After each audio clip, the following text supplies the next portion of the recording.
Peningkatan pengelolaan harta benda yang kalau ini kita kerjakan tanpa sadar, kita telah menanam sesuatu yang dengan tanaman ini panennya mungkin satu saat yang bisa bermanfaat untuk kita atau bahkan orang-orang sekitaran kita atau bahkan generasi yang mungkin kita tidak pernah lihat saat kita hidup, tapi mereka mendapatkan bagian dari apa yang telah kita tanam di saat kita hidup.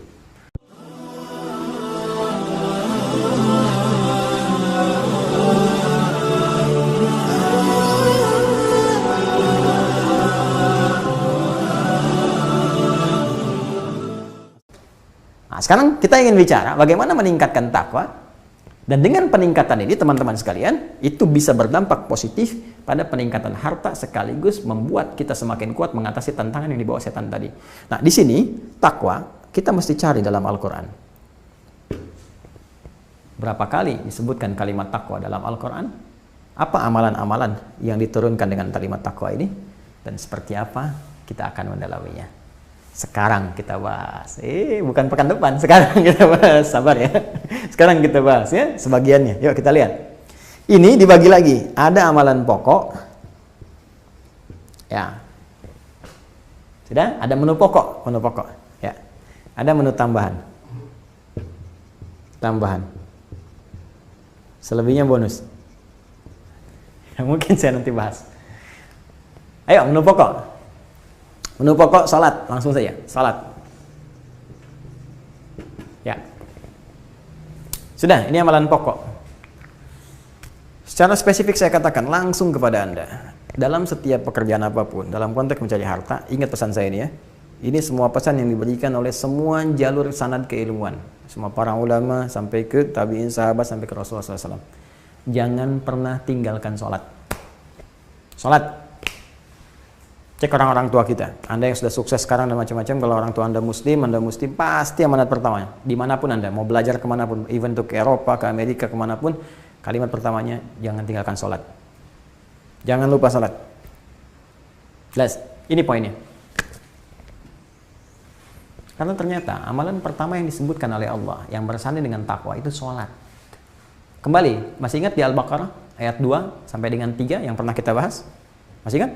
Dzalikal kitabu la raiba fihi hudal lil muttaqin. Ya, Al-Quran jangan pernah diragukan segala kandungannya, akan memberi petunjuk isinya bagi orang takwa. Siapa orang takwa yang dimaksudkan di sini? Apa amalannya? Baca ayat 3-nya. Alladzina yu'minuna bil ghaib, yaitu orang yang beriman kepada Allah walaupun belum tampak dalam pandangannya. Itu fokus yang pertamanya, iman. Apa amalannya? Wa yuqimunas shalah. Lalu dia menunaikan salat dengan sempurna. Salat. Rahasia pertama. Perbaiki dulu sholatnya. Perbaiki. Dan memang spesifik dalam sholat ini. Bahkan dalam satu bacaan sholat, ada yang spesifik minta rizki. Masih ingat duduk di antara dua sujud? Rabbighfirli warhamni wajburni warfa'ni warzuqni. Ya Allah, berikan saya rizki.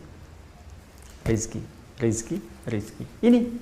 Ya ternyata sholat itu ada korelasi langsung. Korelasi langsung dengan rizki. Nanti saat saya masuk kepada aspek teknis, nanti saya kaitkan. Ada satu sholat yang sangat luar biasa dan sifatnya pokok. Kalau pokok saya sebutkan berarti wajib, ya wajib itu dikerjakan wajib, tapi secara langsung disebutkan akan berdampak pada pemberian rezeki. Ya, nanti ada yang spesifik. Pertama saya ingin jaga yang sholat 5 waktu dulu, ya 24, 4, 3, 4 subuh, zuhur, asar, maghrib, isya. 24, 4, 3, 4 tunaikan dengan benar, ya, tunaikan dengan benar. Coba lihat lagi kajian kami tentang sholat. Nanti ada beberapa 5 ciri saat seseorang disebut benar sholatnya. Jika 5 ciri ini ada, salah satunya aja ini menunjukkan sudah mulai benar. Tapi kalau 5 ciri ini tidak ada, maka ada yang tidak tepat dalam sholatnya. Perbaiki lagi. Jangan-jangan nggak khusyuk atau nggak paham yang dibaca dan dilakukan dalam sholatnya. Ya, misal diantaranya membuat diri kita lebih baik. Quran surah 29 ayat 45. Inna sholata tanha 'anil fahsya wal munkar. Jadi kalau Anda tiap hari sholat, tapi pikirannya masih buruk, cara cari kerjanya dengan cara yang salah, ini menunjukkan ada yang keliru. Ya, nanti ada ketenangan, ada pengabulan doa, ada jalan kesuksesan, banyak sekali. Ya, ini poinnya teman-teman.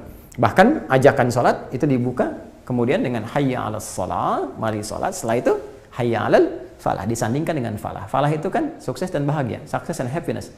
Ya, di antara kesuksesan dalam setiap titian aktivitas. Jadi kalau kerja sukses, usaha sukses, bisnis sukses, salah satunya itu. Jadi ini jangan pernah tinggalkan sholat. Nah, semakin Anda tingkatkan sholat ini, meningkat. Jadi dari yang pokok naik, tambah nih. Ya, kalau meningkat itu kan nambah kan? Meningkat nambah. Ya, Nambah. Dari yang pokok tambah lagi dengan yang nafilah, hukumnya sunnah. Ini yang fardu 5 waktu, tambah dengan yang sunnah, naik lagi. Semakin dahsyat lagi anugerahnya. Saya beri contoh. Al-Imam An-Nawawi Ad-Dimashqi rahimahullah itu punya kitab namanya At-Tibyan fi Adab Hamalatil Quran. Selain Al-Arba'in, ya, selain Riyadhus Shalihin, juga Syarah Sahih Muslim dan seterusnya, beliau punya kitab At-Tibyan fi Adab Hamalatil Quran. Di salah satu pembahasannya, beliau mengisahkan tentang sahabat-sahabat Nabi yang konsisten menunaikan sholat malam, tahajud. Anda tahu nggak siapa di antara mereka? Teman-teman sekalian, disebutkan langsung oleh beliau Utsman bin Affan, Abdurrahman bin Auf, Tamim Ad-Dari. Bukankah Utsman bin Affan orang yang kebangetan kayanya? Bukankah Abdurrahman bin Auf radhiyallahu taala anhu, ya, demikian juga dengan sahabat Utsman bin Affan, menantu Nabi, ya, kebangetan kayanya. Luar biasa. Kapaknya terbuat dari emas. Sahabat Utsman radhiyallahu taala anhu asetnya sampai masih ada sampai dengan sekarang. Luar biasa kayanya. Tapi peningkatan harta benda itu tidak menghalangi mereka untuk menambah kuantitas dan kualitas sholatnya kepada Allah. Bukan sekedar fardunya, tahajud pun sampai dikerjakan dan tak terlukiskan bagaimana khusyuknya mereka dalam sholat. Anda baca kitabnya, Anda temukan kalimatnya. Luar biasa. Itu gak berhenti tiap malam, tahajud. Memang nanti kalau kita dalami ayat tahajud, ada 4 jaminan Allah yang diberikan pada orang yang tahajud dan tidak diberikan pada yang selainnya. Jadi kalaupun khusyuk sholat 5 waktu yang gak tahajud, gak dapat yang 4 ini. Nanti cek lagi kajian kami tentang tahajud. Ini yang pokoknya teman-teman. Jangan tinggalkan sholat. Anda mau rapat misalnya, kan? Kalau bisa Anda jadi pimpinan, ya usahakan Anda bisa cut dulu, ya, sholat. Kalau tiba waktunya sholat, karena itu kami pun kalau kajian kami berhenti. Ya, berhenti dulu.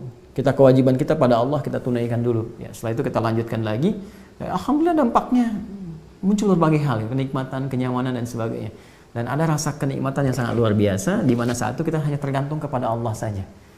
Ya, manusia bisa bilang apapun, kalau nggak berkehendak kan tidak akan terjadi. Ya, Ustaz, tapi kan saya bawahan, tapi kan Anda bisa izin. Ke toilet Anda bisa lakukan, kenapa menghadap Allah Sang Pencipta tidak bisa Anda kerjakan? Ke toilet Anda 15 menit, untuk yang 15 menit Anda bisa kerjakan, untuk yang 5 menit sholat Anda itu, nggak bisa Anda lakukan? Ya, tapi pimpinan saya bisa marah, ya lebih baik marah pimpinan daripada Allah marah pada Anda. Apa salahnya? Pak, saya izin Pak. Mau kemana? Mau sholat Pak, sebentar. Enggak, teruskan lu rapat. Pak, saya mau ke toilet Pak, sebentar. Gak bisa kamu tahan? Gak bisa Pak. Ya udah silahkan. Pak, saya mau tanya, ke toilet gak bisa saya tahan, kenapa Bapak izinkan? Sholat saya, kenapa kemudian Bapak gak bisa izinkan? Saya pun gak bisa tahan Pak sholat saya. Kamu apa sih untungnya sholat? Begini Pak, dalam keyakinan saya, kalau saya sholat, Allah akan memberikan saya kekuatan yang membuat saya semangat dalam bekerja, berpikir 3 kali lipat, dan saya bisa memburu setiap proyek dengan benar dan kuat, dan Allah memberikan jaminan akan dimudahkan. Dengan itu Pak, perusahaan kita bisa untung besar, minimal saya makin semangat. Itu cara diplomasinya. Oh bagus kalau gitu sholat, kalau bisa 20 menit aja. Ya, jadi kadang-kadang cara komunikasi itu kita penting untuk bisa menyampaikan. Tapi pesan pentingnya adalah sholat, jangan tinggalkan sholat. Ini bagian pesan takwa yang pertama. Ya, yang kedua, saya cepat teman-teman sekalian. Adapun adanya ayat-ayat kaya, ayat-ayat tentang peningkatan harta, itu diikat orientasinya dengan amalan spesifik terkait harta itu, semacam zakat, ya kan, infak, sedekah, spesifik. Bahkan ketika harta Anda mencapai nisab tertentu, turun kewajiban, sifatnya wajib zakat. Quran surah ke misalnya 9 At-Taubah ayat 103, khudh min amwalihim sedekah, ya, khudh min amwalihim, ambil dari harta mereka sedekah, tutahhiruhum wa tuzakkihim biha, ambil hartanya untuk zakat. Ya, disebut dengan sedekah karena mengambil asas manfaatnya. Sedekah membenarkan imannya, terus punya nilai manfaat. Tutahhiruhum wa tuzakkihim biha, membuat diri mereka suci dan banyak membawa manfaat dalam kehidupan mereka, bisa nambah lagi. Ya, bagaimana bisa mengeluarkan harta itu, teman-teman sekalian? Dengan cara pengumpulan harta itu telah terkumpul sesuai nisab. Nah, tapi poinnya yang ingin saya uraikan adalah ada satu ibadah terkait yang orientasinya langsung oleh Allah disebutkan terkorelasi dengan peningkatan harta. Ya, yang pokok zakat, yang tambahannya pun nanti ada infak. Ya. Nah, maka cara cepatnya adalah, yang cara cepat, ketika Anda kemudian tadi sudah meninggalkan sholat, lalu isilah kemudian di antara sholat itu dalam posisi tertentu seperti dalam sujud kan, atau ba'da sholat dengan bermohon kepada Allah. Bagaimana cara mohonnya? Hadirkanlah kepada Allah permintaan untuk memaksimalkan ibadah terkait harta benda ini. Contoh kalimatnya begini misalnya, ya Allah, hamba sudah berusaha menunaikan sholat semampu yang hamba bisa kerjakan. Bukan hanya fardunya, ya Allah, Engkau maha tahu, bahkan hamba ya Allah menghadirkan setiap menu sunnahnya. Hamba sudah duha ya Allah, bahkan sebelumnya syuruk. Hamba sudah tahajud ya Allah, bahkan qiyamul lail. Hamba sudah witir ya Allah, berusaha semampu hamba. Namun hamba mohon ya Allah sebelum wafat, hamba ingin merasakan bisa berzakat dalam hidup. Hamba ingin bisa berinfak ya Allah. Hamba ingin maksimal ibadah seperti apa yang Kau perintahkan. Berikan kekuatan pada hamba ya Allah. Berikan kesempatan untuk bisa zakat ya Allah. Kalau Anda spesifik minta, ya Allah, hamba mohon, di awal-awal ini hamba ingin zakat gak banyak-banyak ya Allah, 25 juta aja. Insya Allah. 25 juta kan, zakat kan 2,5%. Kalau minta 25 juta berarti Anda minta 1 miliar kan? Ya, 1 M. Tuh. Allah kasih 1 M, 25-nya buat zakat. Benar nggak tuh dipakai zakat? Nanti itu bahasan yang lain. Tapi yang mau saya katakan adalah, hadirkan ini. Jadi ketika Anda menemukan kalimat zakat, kalimat infak di Quran, itu kan ibadah spesifik dengan harta. Karena itu, begitu Anda mulai bergerak caranya, dalam sholat, dalam sujud Anda, dalam sholat sunnah, ba'da sholat fardu, minta kepada Allah spesifik, minta kesempatan untuk bisa zakat, bisa infak. Mohon kepada Allah. Ya, itu diantaranya. Jadi kalau Anda orientasinya benar, terjaga dengan ini, percepatan akan turun. Tapi biasanya nggak langsung seketika. Biasanya Allah akan bimbing Anda untuk membersihkan hati dulu, bisa mengelola dengan benar dulu. Karena Allah tuh maha sayang. Dengan sayangnya Allah tidak ingin menitipkan sesuatu menjadi beban. Dan berbahaya ketika itu jadi beban akhirat. Karena itu biasanya diberi kemampuan dulu kita mengelola hartanya. Naikkan sedikit dulu, mampu nggak mampu. Nanti kalau sudah bisa mampu, sudah baik, dan orientasi ininya benar, Allahu Akbar. Itu nanti kadang-kadang tak terlukiskan, titipan datang lagi. Karena memang niat kita benar untuk ibadah. Ya. Jelas ya? Minta silahkan. Nah, yang paling menarik, amalan ini, infak. Ya, baik itu konteksnya yang pokok seperti zakat, ya, ataupun yang sunnah nanti infak dan turunannya, itu letaknya setelah sholat. Masih ingat ayatnya? Ayat ketiga di Al-Baqarah. Alladzina yu'minuna bil ghaib wa yuqimuna shalah wa mimma razaqnahum yunfiqun. Itu rahasianya. Jelas ya? Nah, ini diantara poin-poin ibadah yang bisa kita kerjakan. Bahkan kalau kita ada tambahan misalnya, ya walaupun belum masuk pada kategori misalnya kaya atau apa, tapi kita bisa sedikitnya berbagi. Ya, ini dalam konteks kekayaan, dalam konteks kekinian ya. Kalau dalam konteks bahasa Nabi, kita cukup makan hari ini aja, ya itu sudah kaya, karena besok belum tentu hidup.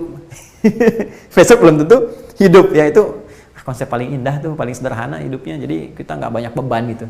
Makanya Nabi membuat definisi itu yang sangat sederhana tapi penuh makna. Nah, kemudian kalau kita mau percepatan lebih dahsyat lagi, teman-teman sekalian, ada satu aktiva yang bisa kita aktifkan.